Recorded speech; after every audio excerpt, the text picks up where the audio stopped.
আসসালামু আলাইকুম এভরিওয়ানস, আবারও হাজির হয়ে গেলাম নতুন একটি রেসিপি নিয়ে আদিলাস কিচেন সুইট ভিলেজের সাথে।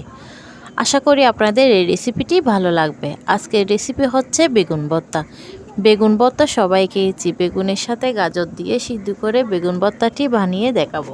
বেগুন ভর্তাটি দেখতে যতটা লোভনীয় তার চেয়ে খেতে অনেক সুস্বাদু।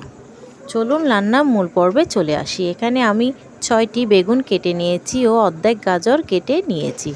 আপনারা চাইলে একটি গাজর পুরো দিতে পারেন। ভালো করে ধুয়ে ঢাকনাতে নিয়ে নিলাম। এখন 4-5টি কাঁচামরিচ ও 3টা পেঁয়াজ একসাথে সিদ্ধ করতে দিয়ে দিব। আপনারা চাইলে ডেকচিতে পানি দিয়ে চুলায় সিদ্ধ করে নিতে পারেন বা বেগুনগুলো আগুনে পুড়িয়েও ভর্তাটি বানানো যায়। ইতোমধ্যে আমার বেগুনগুলো সিদ্ধ হয়ে গেছে। এখন একটি চামচ দিয়ে বেগুন ও গাজরগুলা আলাদা করে একটি বাটিতে নিয়ে নিব। যারা আমার ভিডিওটি দেখতেছেন তাদেরকে একটাই অনুরোধ, প্লিজ আমার পুরো ভিডিওটি দেখার জন্য অনুরোধ রইল। ভালো লাগলে লাইক, কমেন্ট, শেয়ার করে সাথে থাকবেন এবং আমার চ্যানেলটি সাবস্ক্রাইব করবেন।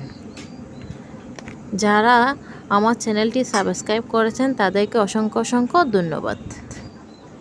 এখন একটা স্টিলের গ্লাস নিয়ে বেগুন গাজরগুলো চেপে চেপে ব্লেন্ড করে নিব।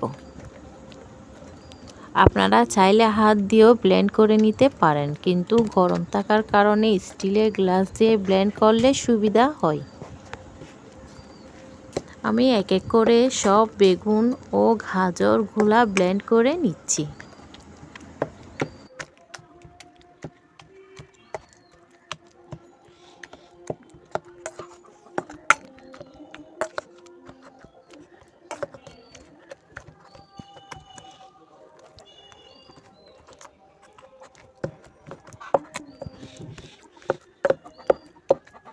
বেগুন ব্লেন্ড করা হয়ে গেলে এখন 4টি কাঁচামরিচ একইভাবে ব্লেন্ড করে নিব। আপনারা চাইলে হাত দিয়েও কষলিয়ে নিতে পারেন, এতে মরিচ বেশি ঝাল হলে হাত জ্বলবে। তাই আমি গ্লাসের সাহায্যে মরিচগুলো ব্লেন্ড করে নিচ্ছি। মরিচ ব্লেন্ড হয়ে গেলে একইভাবে পেঁয়াজগুলোও ব্লেন্ড করে নিব। একটি পেঁয়াজ মুখের উপর গ্লাসটা এভাবে ছাপ দিলে পেঁয়াজটা ব্লেন্ড হয়ে যাচ্ছে। সিদ্ধ করা পেঁয়াজের ফ্লেভারটা অনেক ভালো লাগে। আপনারা যারা এখনও পেঁয়াজ সিদ্ধ করে খাননি তারা হয়তো বুঝবেন না। আজকের এই রেসিপি দেখে পেঁয়াজ সিদ্ধ করে ভর্তা বানিয়ে খাবেন, অনেক স্বাদ পাবেন।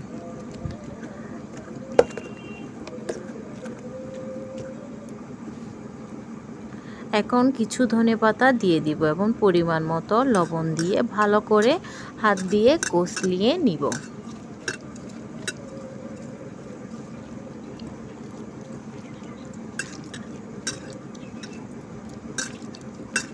ভালো করে কষলানো হয়ে গেলে পরিমাণ মতো সরিষার তেল দিয়ে আবারও কষলিয়ে নিব।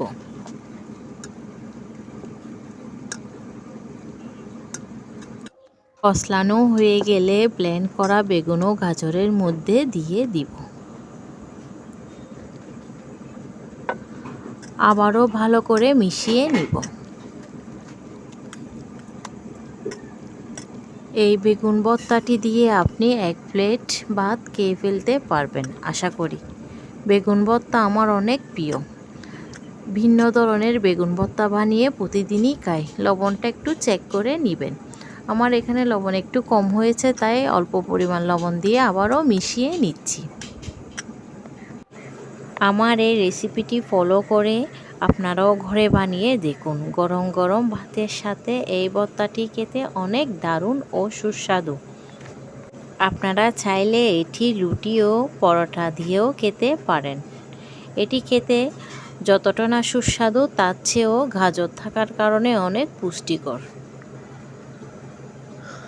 ভালো লাগলে প্লিজ আমার চ্যানেলটি সাবস্ক্রাইব করতে ভুলবেন না। পরবর্তী ভিডিও দেখার জন্য আমন্ত্রণ রইল। সবাই ভালো থাকুন, সুস্থ থাকুন। আল্লাহ হাফেজ। আসসালামু আলাইকুম।